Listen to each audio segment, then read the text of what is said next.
Hey guys, welcome to government jobs Gyan YouTube channel. Guys, आज की इस वीडियो में हम बात करेंगे आरपीएससी सेकंड ग्रेड टीचर के new recruitment notification online form apply process के बारे में। जी हाँ दोस्तों, राजस्थान पब्लिक सर्विस कमीशन ने सेकंड ग्रेड टीचर के 6500 खाली पदों को भरने के लिए नोटिफिकेशन रिलीज किया हुआ है।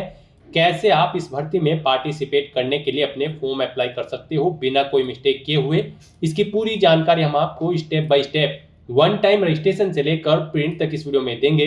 बस आपको इस वीडियो को स्किप के बिना शुरू से लेकर एंड तक देखना है। उसके बाद वीडियो पसंद आए तो इसे लाइक और शेयर कर दें। चैनल पर नए हो तो इसे सब्सक्राइब कर लें। साथ ही साथ यहाँ पर आपको फॉर्म अप्लाई करते हुए जो जो भी प्रॉब्लम फेस हो रही है उन सभी का हल आपको इस वीडियो में मिल जाएगा। जैसे कि कैसे यहाँ पर आपको अपना OTR रजिस्ट्रेशन करना है, कैसे आपको उसमें अपनी KYC करनी है, कैसे आपको अपना फोटो और सिग्नेचर अपलोड करने हैं, और यहाँ पर कैसे आपको किन किन गाइडलाइंस को ध्यान में रखते हुए अपना फॉर्म अप्लाई करना है जिससे आपका फॉर्म यहाँ पर रिजेक्ट ना हो। हम आपको ये भी बताएंगे कि कौन सी वो कॉमन मिस्टेक है जिसे करने से आपके एप्लीकेशन फॉर्म रिजेक्ट हो सकते हैं। तो आपको उस मिस्टेक को अवॉइड करते हुए अपना फॉर्म अप्लाई करना है और उसे सक्सेसफुली सबमिट कर देना है। तो बिना कोई वक्त गंवाए चलिए शुरू करते हैं। आपको इस वीडियो के डिस्क्रिप्शन बॉक्स में हमारी वेबसाइट ind-sarkari-naukri.in के इस पेज का लिंक मिल जाएगा। यहाँ पर आपको इस भर्ती के रिगार्डिंग सभी डिटेल्स प्रोवाइड कर दी गई है। Rajasthan public service commission RPSC ने second grade teacher senior teacher के 6500 खाली पदों को भरने के लिए नोटिफिकेशन रिलीज कर दिया है। आप 17 सितंबर 2025 तक अपने फॉर्म अप्लाई कर सकते हो। लेवल 11 के तहत यहाँ पर आपको सैलरी प्रोवाइड कराई जाएगी। यहाँ पर आपके पास बैचलर डिग्री होनी जरूरी है उस सब्जेक्ट के अंतर्गत जिस सब्जेक्ट की टीचिंग के लिए यहाँ पर आप अप्लाई करना चाहते हैं। 18 से 40 साल आपकी आयु सीमा रखी गई है। यहाँ पर जनरल और अदर स्टेट कैंडिडेट, जो राजस्थान से अदर स्टेट के कैंडिडेट हैं, उनको 600 रुपये फीस देनी है। ओबीसी, बीसी, SC, ST के लिए 400 फीस है। करेक्शन चार्ज यहाँ पर 500 रुपये होंगे अगर आप अपने फॉर्म में करेक्शन करते हो। फीस का अमाउंट आप ऑनलाइन मोड से जमा करा सकते हो। आप ऑल इंडिया से ऑनलाइन मोड में इस भर्ती के लिए अप्लाई कर सकते हो। उसके लिए आपको इस पेज को नीचे स्क्रॉल डाउन करते हुए इंपोर्टेंट लिंक सेक्शन में आना है। ऑफिशियल नोटिफिकेशन PDF लिंक पर क्लिक करके इस भर्ती के नोटिफिकेशन को ओपन कर लेना है और इसमें से आपको पूरी डिटेल रीड कर लेनी है। यहाँ पर आपको सभी डिटेल्स प्रोवाइड करा दी गई है, जैसे कि क्या पोस्ट का नाम है, कितनी उसके लिए नंबर ऑफ वैकेंसीज है, किस क्षेत्र में, किस कैटेगरी के लिए, किस सब्जेक्ट के टीचर के लिए कितनी वैकेंसीज है, कैसे आप अप्लाई कर सकते हो, कब से कब तक अप्लाई कर सकते हो, क्या आपका एलिजिबिलिटी क्राइटेरिया होना चाहिए। पूरी जानकारी आपको इस नोटिफिकेशन में दे दी गई है। आप सभी डिटेल्स यहाँ से रीड करें, उसके बाद अपने फॉर्म अप्लाई कर लें। फॉर्म अप्लाई करने के लिए भी आपको हमारी वेबसाइट के इसी पेज पर ही अप्लाई ऑनलाइन का लिंक दिया गया है। जैसे ही आप इस लिंक पर क्लिक करेंगे तो आपके सामने यहाँ पर राजस्थान सिंगल साइन ऑन का ये ऑफिशियल पोर्टल ओपन होगा। इस पोर्टल के थ्रू यहाँ पर आप अपने इस भर्ती के लिए फॉर्म अप्लाई कर सकते हो। यहाँ पर गाइस, अगर आपने राजस्थान सिंगल साइन ऑन के पोर्टल पर पहले से रजिस्ट्रेशन कर रखा है तो यहाँ पर आकर आपको अपनी SSO ID या फिर यूजर नेम एंटर करना है, अपना पासवर्ड आपको एंटर करना है, ये कैप्चा कोड आपको यहाँ पर एंटर करना है और लॉगिन की इस बटन पर क्लिक करके आपको अपने डैशबोर्ड में लॉगिन कर लेना है और फिर वहां से आपको अपना फॉर्म अप्लाई करना है। और गाइज, अगर आप यहाँ पर राजस्थान सिंगल साइन ऑन के पोर्टल से किसी भी भर्ती के लिए फर्स्ट टाइम अप्लाई करने जा रहे हो तो सबसे पहले यहाँ पर आपको अपना रजिस्ट्रेशन करना होगा। उसके लिए आपको रजिस्ट्रेशन की ये टैब दी गई है, तो यहाँ पर आपको रजिस्ट्रेशन की इस टैब पर क्लिक करना है। उसके बाद आपके सामने यहाँ पर रजिस्ट्रेशन का इंटरफेस ओपन होगा। यहाँ पर भी आपके पास दो ऑप्शन है, आप सिंपली सिटीजन या फिर उद्योग है तो आप इस ऑप्शन पर क्लिक करें, गवर्नमेंट एम्प्लॉय है तो आप इस ऑप्शन पर क्लिक करें, गवर्नमेंट एम्प्लॉय की टैब पर। फिर यहाँ पर आप अपना SIPF इस ऑप्शन पर क्लिक करें, फिर आप अपना SIPF नंबर एंटर करें, अपना SIPF का पासवर्ड एंटर करें और नेक्स्ट ऑप्शन पर क्लिक करके अपना रजिस्ट्रेशन की आगे की टास्क कंप्लीट कर ले। गाइस, यहाँ पर अगर आप सिंपली सिटीजन है तो आपको इस ऑप्शन पर क्लिक करना है। फिर यहाँ पर आपको रजिस्ट्रेशन करने के लिए दो ऑप्शन मिलेंगे। आप यहाँ पर जन आधार और गूगल के थ्रू अपना रजिस्ट्रेशन कर सकते हो। जन आधार के थ्रू केवल राजस्थान रेजिडेंट के कैंडिडेट ही अपना रजिस्ट्रेशन कर सकते हैं और गूगल के थ्रू यहाँ पर राजस्थान के साथ साथ सभी स्टेट के कैंडिडेट अपना वन टाइम रजिस्ट्रेशन कर सकते हैं। तो यहाँ पर आपको गूगल के इस ऑप्शन पर क्लिक करना है। उसके बाद आपके सामने कुछ इस तरह से इंटरफेस ओपन होगा। अब यहाँ पर आपको अपनी जीमेल ID एंटर करनी है और फिर आपको नेक्स्ट के इस ऑप्शन पर क्लिक कर देना है। उसके बाद यहाँ पर आपको कंटिन्यू की स्टेप पर क्लिक करना है। नेक्स्ट आपके सामने कुछ इस तरह से इंटरफेस शो होगा। आपकी ईमेल आईडी के शुरू के कैरेक्टर को यहाँ पर आपका एसएसओ आईडी या फिर यूजर नेम सेट कर दिया गया है एसएसओ की तरफ से। अगर इसमें आप चेंज करना चाहते हैं तो आप अपने अकॉर्डिंग ABCDXYZ कुछ भी आप इसमें चेंज कर सकते हो। और फिर यहाँ पर अगर ये ग्रीन कलर में है तो यानी कि ये यूजर नेम अवेलेबल है, और अगर ये रेड कलर में होगा और यहाँ पर क्रॉस का निशान होगा तो फिर ये अवेलेबल नहीं होगा। आपको उसमें कुछ चेंज करना होगा और अपने अकॉर्डिंग यहाँ पर आपको अपना यूजर नेम सेट कर लेना है। उसके बाद यहाँ पर आपको अपना पासवर्ड एंटर करना है। गाइस यहाँ पर आपका पासवर्ड 8 से 30 कैरेक्टर के बीच में होना चाहिए। यहाँ पर आपको पासवर्ड की गाइडलाइन दी गई है। इस गाइडलाइन के अकॉर्डिंग आपको अपना पासवर्ड यहाँ पर रेडी करना है।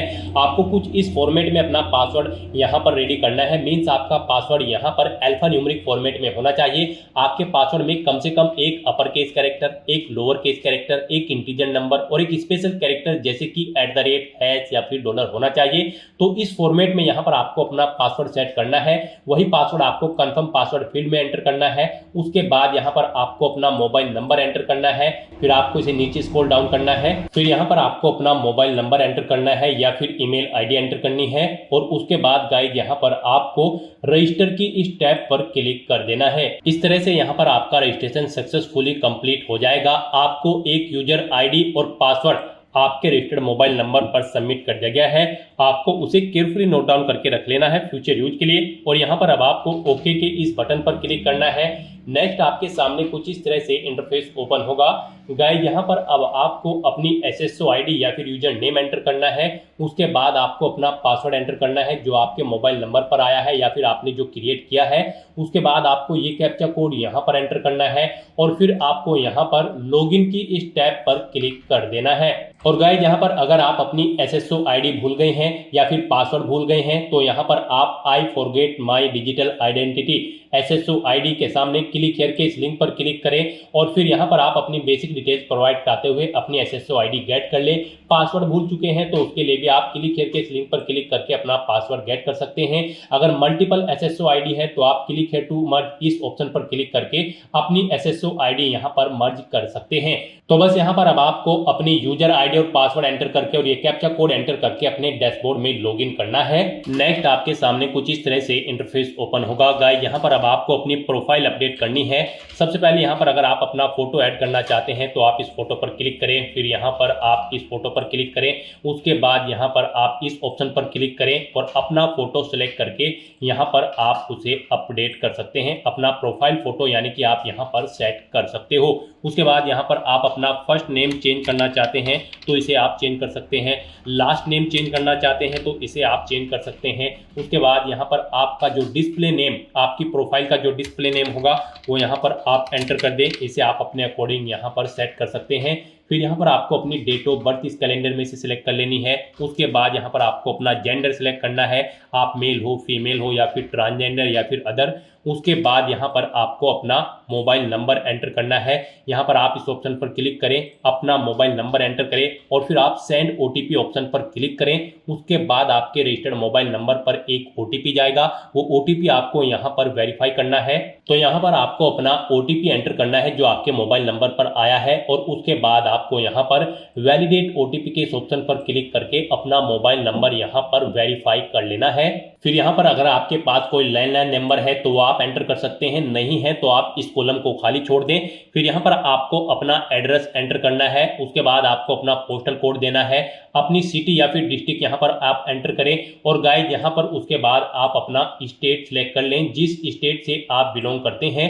उसके बाद अगर आप राजस्थान स्टेट के कैंडिडेट हैं तो आप अपनी जन आधार आईडी या फिर इनरोलमेंट आईडी यहाँ पर एंटर करें। आप इस ऑप्शन पर क्लिक करें, अपनी जन आधार आईडी या फिर इनरोलमेंट आईडी यहाँ पर एंटर करें और फैच मेंबर्स ऑप्शन पर क्लिक करके अपनी डिटेल यहाँ पर फैच कर ले। फिर यहाँ पर अगर आप राजस्थान स्टेट के कैंडिडेट हैं तो यहाँ पर आपको अपना संस्था आधार नंबर एंटर करना है। आप इस ऑप्शन पर क्लिक करें, अपना संस्था आधार नंबर एंटर करें, सेंड ओटीपी ऑप्शन पर क्लिक करें।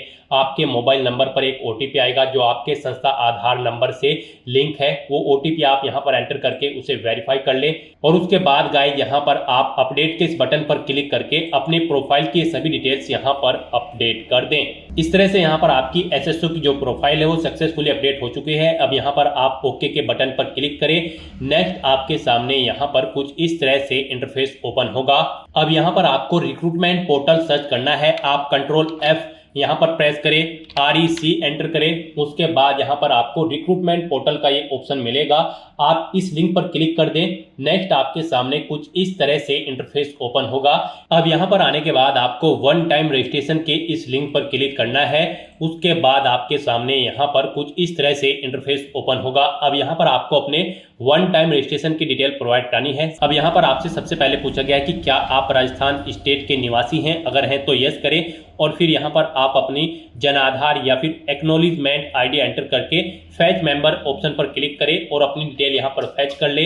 और अगर आप राजस्थान के निवासी नहीं हैं तो यहाँ पर आपको नो ऑप्शन सेलेक्ट करना है। उसके बाद यहाँ पर आपको अपना आधार नंबर एंटर करना है और फिर यहाँ पर आपको एग्री की स्टेप पर क्लिक कर देना है। उसके बाद यहाँ पर आपके सामने कुछ इस तरह से पॉपअप शो होगा। यहाँ पर आपसे पूछा गया है कि क्या आप राज्य भर्ती पोर्टल को एक बार पंजीकरण यानी कि OTR के लिए मेरे आधार विवरण, नाम, पिता का नाम, लिंग और जन्म दिनांक का उपयोग करने की अनुमति प्रदान करते हो या फिर करती हो। तो आपको इस चेकबॉक्स को ओके करना है और फिर आपको सेंड OTP के इस ऑप्शन पर क्लिक कर देना है। फिर आपके सामने कुछ इस तरह से इंटरफेस ओपन होगा। अब यहाँ पर आपको अपना आधार वेरीफाई करना है। उसके लिए आपको यहाँ पर इस चेकबॉक्स को ओके करना है और फिर आपको OTP भेजें इस ऑप्शन पर क्लिक कर देना है। उसके बाद यहाँ पर आपके रजिस्टर्ड मोबाइल नंबर पर एक OTP आएगा। उस मोबाइल नंबर पर जिससे आपका आधार लिंक है वो OTP आप यहाँ पर एंटर करें और फिर आप प्रमाणीकरण करें इस ऑप्शन पर आप क्लिक कर दें। इस तरह से यहाँ पर आपका आधार वेरीफाई हो जाएगा और आपकी जो डिटेल्स है वो यहाँ पर आपके आधार से फैच करके फिल कर दी गई है, जैसे कि आपका नाम, आपका जेंडर, आपके फादर का नाम, आपकी डेट ऑफ बर्थ। अब यहाँ पर आपको अपना मोबाइल नंबर एंटर करना है और फिर यहाँ पर आपको gate email from SSO profile इस ऑप्शन पर क्लिक करके अपनी ईमेल आईडी को यहाँ पर फैच कर लेना है। जो आपने रजिस्ट्रेशन टाइम पर अपनी ईमेल आईडी एंटर की थी वो यहाँ पर फैच होके आ जाएगी। फिर यहाँ पर आपको वेरीफाई OTR आपको इस ऑप्शन पर क्लिक कर देना है।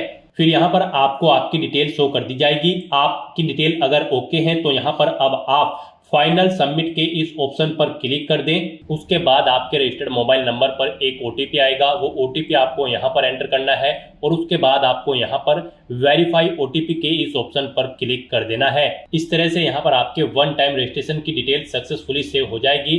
आपको एक रजिस्ट्रेशन नंबर यहाँ पर प्रोवाइड कर दिया गया है, वन टाइम रजिस्ट्रेशन नंबर। आपको इसे केयरफुली नोट डाउन करके रख लेना है फ्यूचर यूज के लिए। और यहाँ पर अब आपको ओके के इस बटन पर क्लिक करना है। फिर आपको आपके OTR के इसी इंटरफेस पर आपको रिडायरेक्ट कर दिया जाएगा। यहाँ पर आपकी OTR की सभी डिटेल्स वेरीफाई हो चुकी है। आपको एक रजिस्ट्रेशन नंबर जो वहां पर दिया गया था वो रजिस्ट्रेशन नंबर यहाँ पर भी शो कर दिया गया है। आपको इसे केयरफुली नोट डाउन करके रख लेना है फ्यूचर यूज के लिए। अब गाइस यहाँ पर आपको अपना फीस पेमेंट करना है। नेक्स्ट स्टेप आपका फीस पेमेंट का होगा। उसके लिए आपको यहाँ पर पे फीस की स्टेप पर क्लिक करना है। उसके बाद आपके सामने यहाँ पर कुछ इस तरह से पॉपअप शो होगा। अब यहाँ पर आपसे पूछा गया कि क्या आप राजस्थान स्टेट के कैंडिडेट हैं, अगर हैं तो यस करें और फिर यहाँ पर आप अपनी कैटेगरी सिलेक्ट करें। आप रिजर्व कैटेगरी के अंतर्गत आते हो या फिर अनरिजर्व के, आप अपने अकॉर्डिंग ऑप्शन सिलेक्ट करें। और अगर आप राजस्थान स्टेट के कैंडिडेट नहीं हैं तो यहाँ पर आप नो ऑप्शन सिलेक्ट करें। फिर यहाँ पर केवल अनरिजर्व कैटेगरी कैंडिडेट ही अप्लाई कर सकते हैं अगर आप राजस्थान स्टेट से बाहर के कैंडिडेट हैं। उसके बाद यहाँ पर आपसे पूछा गया कि क्या आप स्पेशली एबल्ड कैंडिडेट हैं, अगर हैं तो आप यहाँ पर यस ऑप्शन सेलेक्ट करें। उसके बाद यहाँ पर आपको 400 रुपये फीस के रूप में जमा कराने होंगे। और अगर आप स्पेशली एबल्ड कैंडिडेट नहीं हैं तो यहाँ पर आपको नो ऑप्शन सेलेक्ट करना है। फिर यहाँ पर आपको 600 रुपये एप्लीकेशन फीस के रूप में जमा कराने होंगे। तो इस तरह से आपको आपकी कैटेगरी के अकॉर्डिंग यहाँ पर फीस का अमाउंट शो कर दिया जाएगा। गाइस हम यहाँ पर आपको एक बार फिर से बता दें, अगर आप यहाँ पर वन टाइम रजिस्ट्रेशन करने जा रहे हो, अगर आप अनरिजर्व कैटेगरी से बिलोंग करते हो तो फिर आपको 600 रुपये फीस जमा करानी है।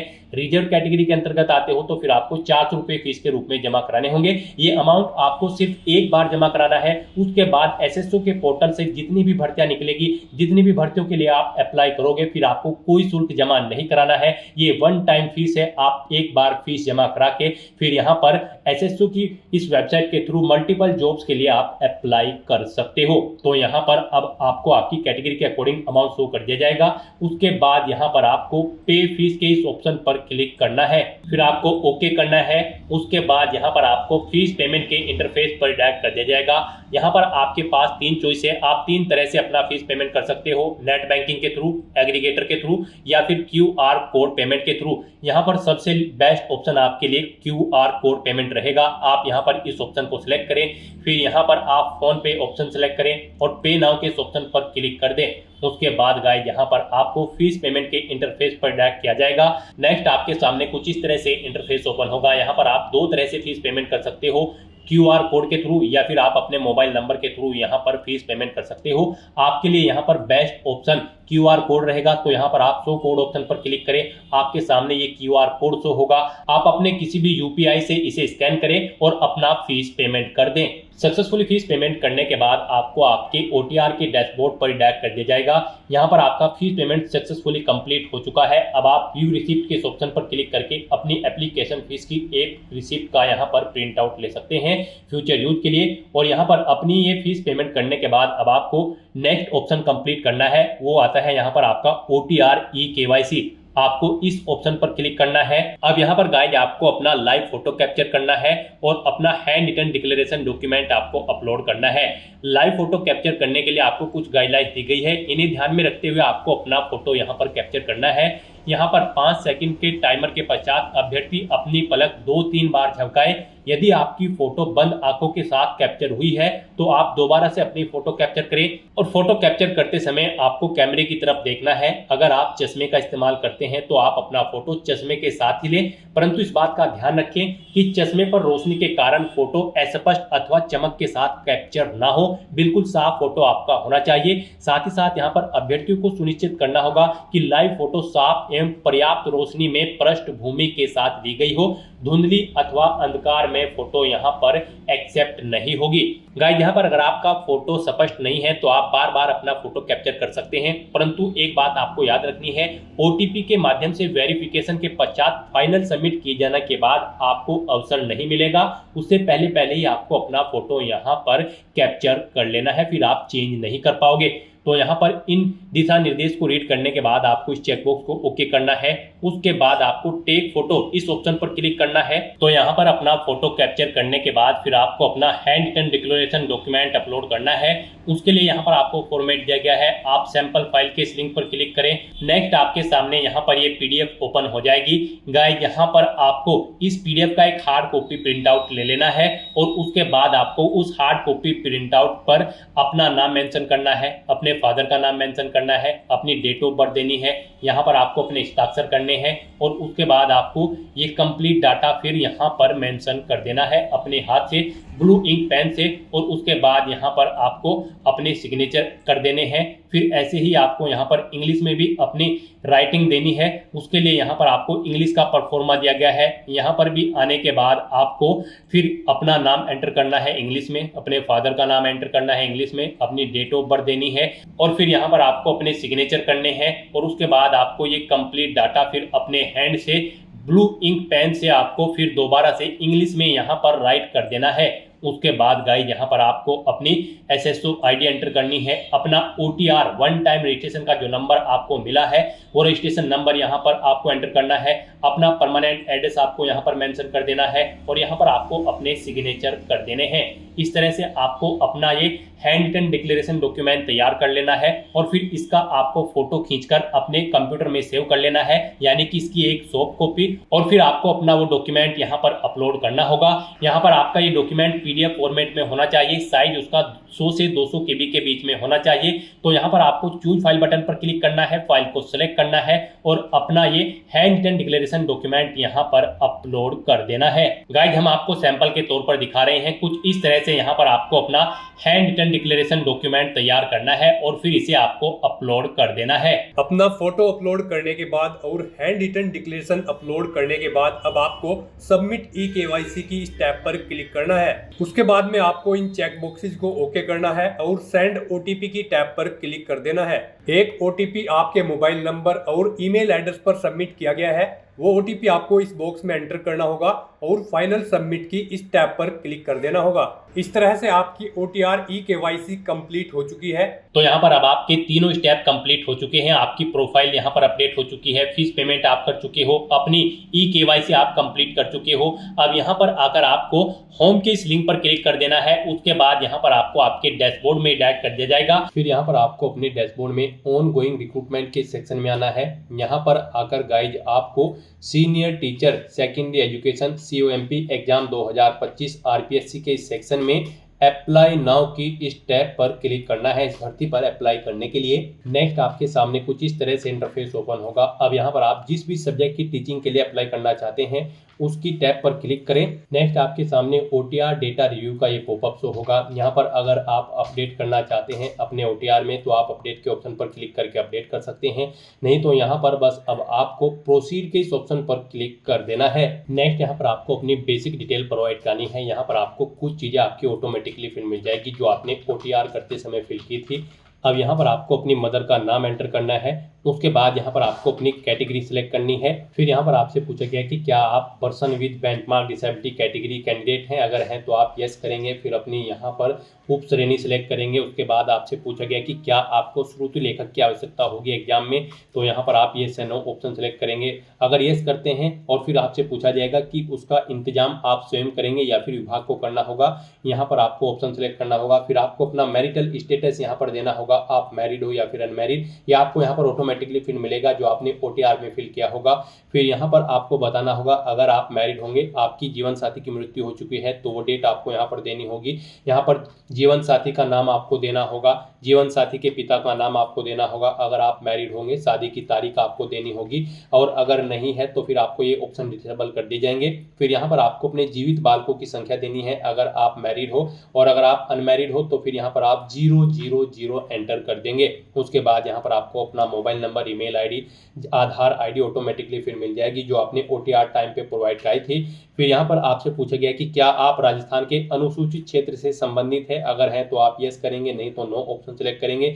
ये ऑप्शन आपके सामने नो शो होगा केवल अगर आप राजस्थान स्टेट से बाहर के कैंडिडेट है। यस या नो ऑप्शन उन्हीं के लिए शो होगा जो राजस्थान के कैंडिडेट हैं। फिर आपको इस पेज को नीचे स्क्रॉल डाउन करना है। फिर यहाँ पर आपको अपना कोरोस्पोंडेंस एड्रेस एंटर करना है और उसके बाद गाइस आपको यहाँ पर नेक्स्ट के इस ऑप्शन पर क्लिक कर देना है। नेक्स्ट यहाँ पर आपको अपनी पर्सनल डिटेल प्रोवाइड करनी है। यहाँ पर सबसे पहले आपको अपनी नेशनलिटी सिलेक्ट कर लेनी है, फिर आपको अपना राज्य सिलेक्ट कर लेना है। उसके बाद आपको होम डिस्ट्रिक्ट अपना सिलेक्ट कर लेना है।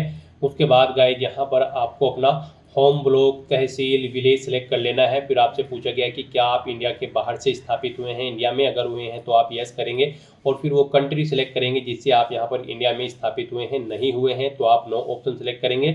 उसके बाद आपसे पूछा गया है कि क्या आप एक सर्विसमैन कैंडिडेट हैं, अगर हैं तो आप यस करेंगे। सर्विस का स्टेटस देंगे, आप यहाँ पर NOC टेकन है या फिर रिटायर्ड है। अगर रिटायर्ड है तो अपना PPO नंबर दें, रिटायरमेंट की डेट सेलेक्ट करें, और अगर आप NOC ले रखी है तो फिर NOC लेटर नंबर देना होगा, डेट ऑफ NOC यहाँ पर आपको सेलेक्ट करनी होगी। और अगर आप ये एक सर्विसमैन कैंडिडेट नहीं है तो सिंपली यहाँ पर आप नो ऑप्शन सेलेक्ट करें, आगे की डिटेल फिर आपको नहीं देनी है। फिर आपसे पूछा गया कि क्या यहाँ पर आप स्पोर्ट पर्सन हैं, अगर हैं तो आप यस करेंगे। फिर यहाँ पर आप अपना टाइप सेलेक्ट करेंगे, नेशनल लेवल के खिलाड़ी हैं या फिर इंटरनेशनल, आप अपने अकॉर्डिंग ऑप्शन सेलेक्ट करें और फिर उसकी डिटेल यहाँ पर प्रोवाइड करें, जैसे कि खेल का नाम देना है, संस्था का नाम देना है, पार्टिसिपेशन का ईयर देना है, टूर्नामेंट का प्रकार आपको सिलेक्ट करना है, क्या आप विजेता है या प्रतिभागी हैं, आप ऑप्शन सेलेक्ट करें, क्या आपने राष्ट्रीय टूर्नामेंट में पदक जीता है वो बताएं, मेडल का प्रकार यहाँ पर आप सिलेक्ट करें, और अगर आप स्पोर्ट पर्सन नहीं है तो आप नो ऑप्शन सेलेक्ट कर लेंगे। फिर आपसे पूछा गया कि क्या आप यहाँ पर NCC कैडेट इंस्ट्रक्टर है, अगर हैं तो आप यस करेंगे। कब से कब तक थे वो डेट आप सिलेक्ट करेंगे, नहीं है तो आप नो ऑप्शन सेलेक्ट करेंगे। क्या आप भूतपूर्व कैदी है, अगर हैं तो आप यस करेंगे, और फिर कब से कब तक थे वो डेट आप सिलेक्ट करेंगे, नहीं है तो नो ऑप्शन सिलेक्ट करेंगे। फिर आपसे पूछा गया कि क्या आप मौजूदा सरकारी विभाग सार्वजनिक कर्मचारी उपक्रम कर्मचारी है, अगर हैं तो आप यहाँ पर यस करेंगे और फिर सर्विस का नाम देंगे, किस डिपार्टमेंट में आपने सर्विस की है, और अगर नहीं है तो फिर यहाँ पर आपको गवर्नमेंट, अगर आप गवर्नमेंट एम्प्लॉय हैं तो यहाँ पर आपको सब कैटेगरी सेलेक्ट करनी होगी, ऑर्गेनाइजेशन का नाम देना होगा, नहीं है तो यहाँ पर गाइज आपको ये ऑप्शन सेलेक्ट करने की ज़रूरत नहीं है, इन्हें आप ऐसे ही छोड़ दें। फिर आपको यहाँ पर post designation, date of appointment देनी होगी अगर आप यहाँ पर government employee choose sub category करते हैं।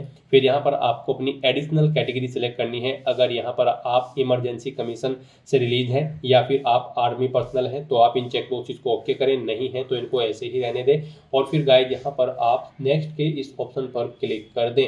नेक्स्ट यहाँ पर आपको अपनी एजुकेशनल क्वालिफिकेशन और एक्सपीरियंस की डिटेल प्रोवाइड करनी है, उसके लिए आपको सबसे पहले इस चेकबॉक्स को ओके करना है और फिर यहाँ पर आप चेकआउट कर सकते हो। अगर आप Hindi, English, mathematics, Sanskrit, Urdu, Punjabi, Sindhi and Gujarati subject के लिए अप्लाई कर रहे हैं इस सब्जेक्ट के टीचर के लिए, तो आपके पास यहाँ पर ग्रेजुएट डिग्री होनी जरूरी है रिलेटेड सब्जेक्ट के अंतर्गत। एज ऑप्शनल सब्जेक्ट के तौर पर यहाँ पर आपके पास डिग्री या फिर डिप्लोमा होना चाहिए एजुकेशन में, जैसे कि बीएड या फिर डीएलएड। और अगर आप यहाँ पर साइंस टीचर के लिए अप्लाई कर रहे हैं तो आपके पास बैचलर डिग्री होनी चाहिए एटलीस्ट 2 सब्जेक्ट के साथ। ऑप्शनल सब्जेक्ट यहाँ पर आपके पास physics, chemistry, zoology, botany, microbiology, biotechnology and biochemistry रहेंगे। प्लस यहाँ पर आपके पास डिग्री या फिर डिप्लोमा होना चाहिए एजुकेशन में। ऐसे ही यहाँ पर आप सोशल साइंस की टीचर के लिए भी अपनी क्वालिफिकेशन चेकआउट कर सकते हो। तो दोस्तों यहाँ पर अब आपको अपनी क्वालिफिकेशन की डिटेल देनी है। सबसे पहले यहाँ पर आपको अपनी 10वीं क्लास की डिटेल प्रोवाइड करनी है। यहाँ पर आपको सब्जेक्ट देने हैं 10वीं के, जो सब्जेक्ट आपके पास थे, बोर्ड का नाम देना है जिस बोर्ड से आपने अपनी 10वीं क्लास पास आउट की है, 10वीं का रोल नंबर यहाँ पर आपको एंटर करना है। परीक्षा का परिणाम आपका सीजीपीए में था, ग्रेड में था या फिर परसेंटेज में, आप यहाँ पर ऑप्शन सिलेक्ट करें।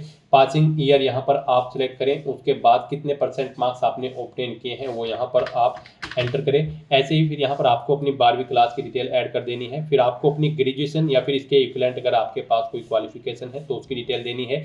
यहाँ पर आपको बताना है अपने सब्जेक्ट जिसमें आपने ग्रेजुएशन पास आउट की है, किस यूनिवर्सिटी से की है वो यूनिवर्सिटी का नाम दें। फिर ग्रेजुएशन का रोल नंबर एंटर करें। रिजल्ट आपका सीजीपीए में था, ग्रेड में था, पास था या परसेंटेज। यहाँ पर फाइनल ईयर अपियर कैंडिडेट भी अप्लाई कर सकते हैं। फिर आपको result awaited appearing option select करना होगा। परसेंटेज में अगर था तो फिर यहाँ पर आप ईयर सेलेक्ट करें, कब आपने अपनी ग्रेजुएशन पास आउट की है, कितने % मार्क्स आपने इसमें ऑब्टेन किए हैं वो आप एंटर करें। फिर यहाँ पर बीएड या फिर इसके इक्विवेलेंट अगर आपने एग्जाम पास आउट कर रखा है। गाइस इस भर्ती में पार्टिसिपेट करने के लिए आपके पास ग्रेजुएट डिग्री होनी चाहिए प्लस बीएड या फिर बीएलएड की डिग्री या फिर डिप्लोमा यहाँ पर आपके पास होना चाहिए अगर आप इस भर्ती में पार्टिसिपेट करने जा रहे हो। तो यहाँ पर अगर आपने बीएड या फिर इसके इक्विवेलेंट कोई एग्जाम पास आउट किया है तो उसकी डिटेल यहाँ पर आप प्रोवाइड कर सकते हैं। यहाँ पर आप सब्जेक्ट बताएं किस सब्जेक्ट में आपने पास आउट किया है, बोर्ड या यूनिवर्सिटी या इंस्टीट्यूट का नाम दें, रोल नंबर एंटर करें, रिजल्ट बताएं वो परसेंटेज में है, ग्रेड में है या फिर अवेटेड है या फिर सीजीपीए में है, पासिंग ईयर दें, कितने % मार्क्स ऑब्टेन किए हैं वो यहाँ पर आप एंटर करें। ऐसे ही यहाँ पर अगर आपने डिप्लोमा इन एजुकेशन या फिर कोई पोस्ट ग्रेजुएशन डिग्री या फिर कोई अन्य क्वालिफिकेशन कर रखी है तो उनकी डिटेल भी आप सेम ऐसे ही यहाँ पर प्रोवाइड कर सकते हैं। फिर यहाँ पर गाइड आपको अगर एक्सपीरियंस है तो आप यस करें और फिर अपने एक्सपीरियंस की डिटेल दें, नहीं है तो आप नो ऑप्शन सेलेक्ट रहने दें।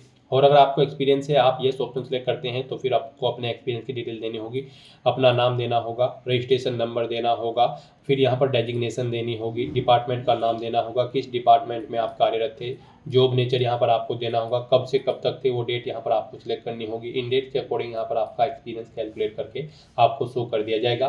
फिर यहाँ पर आपको अपना पे स्केल देना होगा, ग्रेड पे देनी होगी। फिर यहाँ पर आपको ऐड के इस ऑप्शन पर क्लिक करके अपने एक्सपीरियंस की डिटेल ऐड कर देनी है। इस तरह से अपनी एजुकेशनल क्वालिफिकेशन और एक्सपीरियंस की डिटेल प्रोवाइड करने के बाद फिर गाइस यहाँ पर आपको नेक्स्ट के इस ऑप्शन पर क्लिक कर देना है। फिर आपके सामने ये पॉपअप शो होगा, आप इन दोनों चेकबॉक्सेस को ओके करें और उसके बाद सेंड ओटीपी के इस ऑप्शन पर क्लिक कर दें। फिर यहाँ पर आपके रजिस्टर्ड मोबाइल नंबर और ईमेल आईडी पर एक ओटीपी सबमिट किया गया है, वो ओटीपी आपको यहाँ पर एंटर करना है और उसके बाद फिर गाइस यहाँ पर आपको वेरीफाई ओटीपी के ऑप्शन पर क्लिक करते हुए अपना ओटीपी वेरीफाई कर लेना है। नेक्स्ट यहाँ पर आपको अपने सिग्नेचर और लेफ्ट थंब इंप्रेशन अपलोड करने हैं। फोटो यहाँ पर आपका ऑटोमेटिकली आपको अपलोड मिलेगा जो आपने ओटीआर करते समय किया था। अब यहाँ पर आपके जो सिग्नेचर हैं वो 20 KB से 50 KB के बीच में होने चाहिए और लेफ्ट थंब इंप्रेशन भी आपका 20 KB से 50 KB के बीच में होना चाहिए। ये जेपीजी या फिर जेपीईजी फॉर्मेट में होने चाहिए। इन्हें अपलोड करने के लिए आपको चूज फाइल के इन ऑप्शन पर क्लिक करना है, फाइल को सिलेक्ट कर लेना है और 1 बाय 1 करके आपको अपना सिग्नेचर और लेफ्ट थंब इंप्रेशन यहाँ पर अपलोड कर देने हैं। अगर इनका साइज कम या ज़्यादा है आपके डॉक्यूमेंट का तो आप गूगल पर जाए, इमेज रिसाइजर टाइप करें, मल्टीपल ऑनलाइन वेबसाइट ओपन होगी, वहाँ पर आप अपनी सिग्नेचर या लेफ्ट थंब इंप्रेशन अपलोड करें और दी गई गाइडलाइंस के अकॉर्डिंग उनका साइज सेट करके उन्हें डाउनलोड करके यहाँ पर आप अपलोड कर दें। गाइस यहाँ पर अगर आपके डॉक्यूमेंट दी गई गाइडलाइंस के अकॉर्डिंग नहीं होंगे तो फिर आपके एप्लीकेशन फॉर्म के रिजेक्ट होने के चांसेस रहते हैं। फिर यहाँ पर आपको आपकी बॉडी पर कोई कट या तिल का निशान है तो उस प्लेस का नाम देना है और उसके बाद गाइस आपको नेक्स्ट के इस ऑप्शन पर क्लिक कर देना है। नेक्स्ट आपको आपके एप्लीकेशन फॉर्म का पूरा प्रीव्यू शो कर दिया गया है। आपको सभी डिटेल्स केयरफुली चेकआउट करनी है, पेज को नीचे स्क्रॉल डाउन करना है, डिक्लेरेशन सेक्शन में आना है, इस चेकबॉक्स को ओके करना है। यहाँ पर कोई मिस्टेक है तो आप अपडेट के इस ऑप्शन पर क्लिक करके अपडेट कर सकते हैं, नहीं तो यहाँ पर बस अब आपको फाइनल सबमिट के इस ऑप्शन पर क्लिक कर देना है। फिर आपके सामने ये पॉपअप शो होगा, आप इस चेकबॉक्स को ओके करें और उसके बाद सेंड ओटीपी के इस ऑप्शन पर क्लिक कर दें। फिर आपके रजिस्टर्ड मोबाइल नंबर और ईमेल आईडी पर एक ओटीपी आया होगा, वो ओटीपी आपको यहाँ पर एंटर करना है और उसके बाद वेरीफाई ओटीपी के इस ऑप्शन पर क्लिक करके अपना ओटीपी वेरीफाई कर लेना है। इस तरह से यहाँ पर आपका एप्लीकेशन फॉर्म सक्सेसफुली सबमिट हो चुका है। अब आप प्रिंट के इस ऑप्शन पर क्लिक करके अपने एप्लीकेशन फॉर्म का एक हार्ड कॉपी प्रिंट आउट ले लें, फ्यूचर यूज के लिए, फ्यूचर रेफरेंस के लिए। और गाइस यहाँ पर आप माई रिक्रूटमेंट के इस लिंक पर क्लिक करके अपने डैशबोर्ड में जाकर अपने एप्लीकेशन फॉर्म का स्टेटस भी चेकआउट कर सकते हो कि वो सक्सेसफुली सबमिट हो चुका है या फिर नहीं। तो दोस्तों ऐसे आप आरपीएससी सेकंड ग्रेड टीचर की इस भर्ती के लिए अपने फॉर्म अप्लाई कर सकते हो बिना कोई मिस्टेक किए हुए। आज की इस वीडियो में बस इतना ही। आई होप ये वीडियो आपको पसंद आई होगी। अगर पसंद आई हो तो इसे लाइक और शेयर करें, चैनल पर नए हो तो इसे सब्सक्राइब कर लें। Thanks for watching.